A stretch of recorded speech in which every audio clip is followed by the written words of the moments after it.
Welcome to our channel electrical Guru Tamil. நம்ம இன்னைக்கு இந்த வீடியோல என்ன பார்க்க போறோம் அப்படின்னா, டிஜிட்டல் லாஜிக் சர்க்கியூட்ஸோட இம்பார்ட்டன்ட் கொஸ்டின்ஸ் அண்ணா யூனிவர்சிட்டியில டிஎல்சி சப்ஜெக்ட்டுக்கு என்னென்ன கொஸ்டின்னா படிக்கணும் அப்படின்னு தான் பார்க்க போறோம். இப்போதான் நீங்க நம்ம சேனலுக்கு புதுசா வந்திருக்கீங்க அப்படின்னோம்னா சப்ஸ்கிரைப் பண்ணி நோட்டிபிகேஷன் பெல் ஐக்கானை கிளிக் பண்ணி வச்சுக்கோங்க. ஏன்னா நம்ம சேனல்ல அடுத்தடுத்து மிஷின்ஸ் 1, இஎம்டி, இடிசி இந்த மாதிரி எல்லா சப்ஜெக்ட்டுக்குமே என்ன பண்ண போறோம் அப்படின்னா இம்பார்ட்டன்ட் கொஸ்டின்ஸ் போட போறோம். ஸோ நீங்க லைக் பண்ணுங்க, ஷேர் பண்ணுங்க. பிளஸ் நம்ம சேனல் நீங்க சப்ஸ்கிரைப் பண்ணி வச்சுக்கிட்டீங்க அப்படின்னா உங்களுக்கு நம்ம போடுற வீடியோஸ் நோட்டிபிகேஷன்ல வரும். ஓகேங்களா? ஸோ இப்போ ஃபர்ஸ்ட் பார்க்கும்போது இந்த டிஎல்சி சப்ஜெக்ட்னு எடுத்துக்கும்போது பாத்தீங்கன்னா இது நிறைய ப்ராப்ளம்ஸ் கேட்கக்கூடிய சப்ஜெக்ட். ஓகேங்களா? இப்போ நம்ம இந்த இம்பார்ட்டன்ட் கொஸ்டின்ல முழுக்க நம்ம என்ன பார்க்க போறோம் அப்படின்னு பாத்தீங்க அப்படின்னா, என்னென்ன தியரி கொஸ்டினை படிச்சுட்டு போனா நான் கொஞ்சம் நல்ல மார்க் எடுத்து பாஸ் ஆக முடியும் அப்படின்ற அளவு தான் நம்ம பார்க்க போறோம். ஓகேங்களா? ஸோ நான் இந்த இம்பார்ட்டன்ட் கொஸ்டின்ஸ்ல ப்ராப்ளம் மெயினாக நாங்கள் கான்சன்ட்ரேட் பண்ணவே இல்லை, தியரி கொஸ்டின் தான் பண்ணியிருக்கோம். ஏன் நம்ம ப்ராப்ளம் பண்ணலன்னு பார்த்தீங்க அப்படின்னோம்னா, நிறைய ஸ்டூடெண்ட்ஸ் கேட்கறது என்ன அப்படின்னோம்னா, சார் ஏதாச்சும் தியரிட்டிக்கல் கொஸ்டின் கடைசி நேரத்தில் படிச்சு எனக்கு பாஸ் ஆகிற மாதிரி எனக்கு கொஸ்டின் கொடுங்கன்னு தான் கேட்டிருக்காங்க. ஸோ அந்த கொஸ்டின்ஸ் கொடுத்துருக்கேன். இப்போ நான் கொடுத்துருக்க கொஸ்டினை எந்த ஸ்டூடெண்டா இருந்தாலும் சரி படிக்காம போயிடாதீங்க. ஓகேங்களா? கண்டிப்பா படிச்சுட்டு போகக்கூடிய கொஸ்டின்ஸ், நல்லா படிக்கிற பசங்களா இருந்தாலும் சரி, ஜஸ்ட் பாஸ் ஆகணும்னு நினைக்கிற பசங்களா இருந்தாலும் சரி. ஸோ வீடியோ ஃபுல்லா பாருங்க. நான் கடைசியில் உங்களுக்கு என்ன பண்ணிருக்கேன் அப்படின்னா மெட்டீரியல்ஸ் நான் கொடுத்துருக்கேன். ஓகேங்களா? மெட்டீரியல்ஸ் எப்படி டவுன்லோட் பண்றது நான் வீடியோல சொல்லியிருக்கேன். அந்த மெட்டீரியல் உங்களுக்கு ரொம்ப ஹெல்ப்ஃபுல்லா இருக்கும். ஸோ வாங்க வீடியோக்குள்ள போகலாம். ஃபர்ஸ்ட் நம்ம பார்க்க போறது யூனிட் 1. இந்த யூனிட் 1 நம்ம ஃபர்ஸ்ட் என்ன பார்க்கணும் அப்படின்னு பாத்தீங்க அப்படின்னோம்னா, டிடிஎல் அண்ட் இசிஎல். ஓகேங்களா? இதுல 2 and 3 இன்புட் NAND கேட் பார்க்கணும். ஓகேவா? 2 இன்புட்லையும் பார்த்துக்கணும், 3 இன்புட்லையும் பார்க்கணும். ஓகேங்களா? ஸோ அவங்க ஸ்பெசிஃபிக்கா கேட்கல அப்படின்னா நீங்க எதனால எழுதிக்கலாம். 2 இன்புட் ஆர் 3 இன்புட் எதனால எழுதிக்கலாம். சப்போஸ் என்ன பண்ணிடுறாங்க அப்படின்னா ஸ்பெசிஃபிக்கா கேட்டுருவாங்க 2 இன்புட் ஆர் 3 இன்புட், நான் பதில் நீங்க கண்டிப்பா அதை தான் எழுதணும். நெக்ஸ்ட் பாத்தீங்க அப்படின்னா ஹேமிங் கோடு. ஓகேங்களா?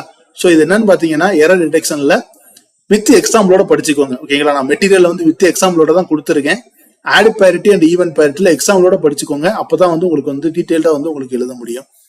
நெக்ஸ்ட் பாத்தீங்கன்னா சிமாஸ் NAND கேட் அண்ட் நார் யூஸ் பண்ணி பண்ற மாதிரி சிமாஸ் கண்டிப்பா பாத்துக்கோங்க. ரொம்ப இம்பார்ட்டன்ட் கொஸ்டின். யூனிட் 1ல மொத்தம் 3 கொஸ்டின் தான். இதை படிச்சு போனா கண்டிப்பா நம்ம என்ன பண்ண முடியும்னா ஒரு தியரி கொஸ்டின் நம்மளால அட்டன் பண்ண முடியும். நெக்ஸ்ட் பாத்தீங்க அப்படின்னா செகண்ட் யூனிட்ல half adder and subtractor. Next பாத்தீங்கன்னா ஃபுல் ஆர்டர் அண்ட் சப்ராக்டர். கண்டிப்பா அந்த கொஸ்டின் நம்ம படிச்சுட்டு போயிடணும். கண்டிப்பா கேட்பாங்க. என்னன்னு பாத்தீங்க அப்படின்னோம்னா, இப்ப ஃபுல் ஆர்டரே என்ன பண்ணுவாங்கன்னா design full adder by using half adder சர்க்யூட்னு கேட்பாங்க. ஓகேங்களா? இந்த மாதிரி கொஸ்டின்ஸ்க்கு எல்லாமே நம்ம மெட்டீரியல் உங்களுக்கு நான் கொடுத்துருக்கேன். அதே மாதிரி சப்ராக்டரும். ஓகேங்களா? நெக்ஸ்ட் பாத்தீங்கன்னா என்கோடர்ஸ் அண்ட் டிகோடர்ஸ், இதையும் பார்த்துக்கோங்க. நெக்ஸ்ட் பாத்தீங்கன்னா binary to gray code converters. நிறைய கன்வெர்டர்ஸ் இருக்கு. ஓகேங்களா? XS3 converter, BCD to XS3 அந்த மாதிரி நிறைய இருக்கு. ஆனா நம்மளுக்கு கொஞ்சம் இம்பார்ட்டன்ட் அப்படின்னு பாக்குறது பாத்தீங்கன்னா பைனரி டு கிரே கோடு. நம்மளால எல்லா கன்வெர்டர்ஸை ஓவர் நைட்ல படிச்சுட்டு போக முடியாது. ஓகேங்களா? ஸோ இந்த ஒரு கன்வெர்டர் நம்ம என்ன பண்ணிட்டு போகலாம், தரவா படிச்சுட்டு போகலாம். ஓகேவா? ஸோ யூனிட் 2ல இந்த 4 கொஸ்டின் நல்லா படிச்சுக்கோங்க. நெக்ஸ்ட் பாத்தீங்கன்னா யூனிட் 3 இல்ல பாத்தீங்கன்னா first JK flip flop and master slave. ஓகேங்களா? JK ஃபிளிப் ஃப்ளாப்போட மாஸ்டர் ஸ்லேவ் ரொம்ப ரொம்ப ரொம்ப இம்பார்ட்டன்ட் கொஸ்டின். கண்டிப்பா படிச்சுக்கோங்க. நெக்ஸ்ட் பாத்தீங்க அப்படின்னம்னா ஷிஃப்ட் ரெஜிஸ்டர்ஸ். ஓகேங்களா? Next T and SR flip flop. இது கண்டிப்பா நிறைய தடவை கேட்டிருக்காங்க. நெக்ஸ்ட் பாத்தீங்கன்னா மாடிஃபை கவுண்டர்ஸ். இது எல்லாமே நம்மளுக்கு என்ன கொடுத்துருக்கோம் அப்படின்னம்னா நம்மளோட மெட்டீரியல்ல இருக்குது. ஓகேங்களா? ஸோ இந்த யூனிட்ல ஒரு 4 கொஸ்டின்ஸ் கண்டிப்பா நம்மளால என்ன பண்ண முடியும்னா ஒரு கொஸ்டின் எழுத முடியும். இதை படிச்சுட்டு போன முடியுமா? நெக்ஸ்ட் யூனிட் 4ல பாத்தீங்க அப்படின்னம்னா hazards in sequence circuit. Very very very important question. கண்டிப்பான முறையில் இந்த கொஸ்டின் நம்ம எதிர்பார்க்கலாம். சரிங்களா? எப்பயுமே டிஎல்ஸ்ல இந்த கொஸ்டின் கேட்காம இருக்க மாட்டாங்க. அடுத்து பாத்தீங்கன்னா ரேசஸ். இதுவும் ரொம்ப இம்பார்ட்டன்ஸான கொஸ்டின். அடுத்து பாத்தீங்கன்னா PLA, PAL, PROM. இது ரொம்ப இம்பார்ட்டன்ட் தான். ஓகேங்களா? சப்போஸ் மேல ஏதாச்சும் ஒரு கொஸ்டின் கேட்கல அப்படின்னோம்னா ப்ராப்ளம் கேட்டாங்கன்னா இடையில இந்த கொஸ்டின் கேட்டிருப்பாங்க. ஸோ இந்த 3 கொஸ்டினை படிச்சுக்கோங்க. PLA, PAL, PROM 8 மார்க்ல ஸ்பிளிட் பண்ணி கேட்க வாய்ப்பு இருக்கு. ஓகேங்களா? ஸோ அதனால 3 தெளிவா படிச்சுக்கோங்க. இதுல ஒரு 3 கொஸ்டின்ஸ். யூனிட் 5ல பாத்தீங்க அப்படின்னோம்னா ரொம்ப ரொம்ப இம்பார்ட்டன்ட் கொஸ்டின் பார்க்கும்போது VHDL code for adder using behaviour and structural modelling. இந்த கொஸ்டின் ரொம்ப ரொம்ப இம்பார்ட்டன்ட், நிறைய கேட்கறாங்க. இந்த யூனிட் 5 பொறுத்த வரைக்கும் கண்டிப்பா தியரி கொஸ்டின் மட்டும் தான் வரும், ப்ராப்ளம் கிடையாது. ஓகேவா?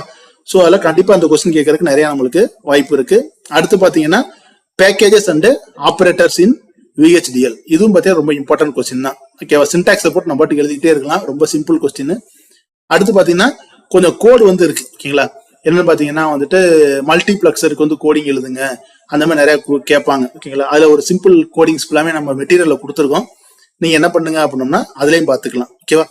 ஸோ மெட்டீரியல் நீங்க எப்படி டவுன்லோட் பண்றதுன்னு பாத்தீங்க அப்படின்னோம்னா டிஸ்கிரிப்ஷன்ல நான் மெட்டீரியல் கொடுத்துருக்கேன். ஸோ டவுன்லோட் பண்ணிக்கோங்க. எக்ஸாம் நல்லா படிங்க. முடிஞ்ச அளவுக்கு இந்த வீடியோ நிறைய பேருக்கு ஷேர் பண்ணுங்க. எக்ஸாம் முடிஞ்சதுக்கு அப்புறம் நம்ம கொஸ்டின்ஸ் கொடுத்ததுல இருந்து எவ்வளவு யூனிவர்சிட்டிக்கு வந்திருக்குன்றத நீங்க வந்து கமெண்ட் செக்ஷன்ல சொல்லுங்க. வேற எதுவும் டவுட் இருந்தாலும் கமெண்ட்ல கேளுங்க. என்னால முடிஞ்ச ஹெல்ப் நான் பண்றேன். நம்ம சேனலை மறக்காம சப்ஸ்கிரைப் பண்ணிக்கோங்க. அடுத்து ஒரு நல்ல வீடியோல சந்திக்கிறேன். நன்றி, வணக்கம்.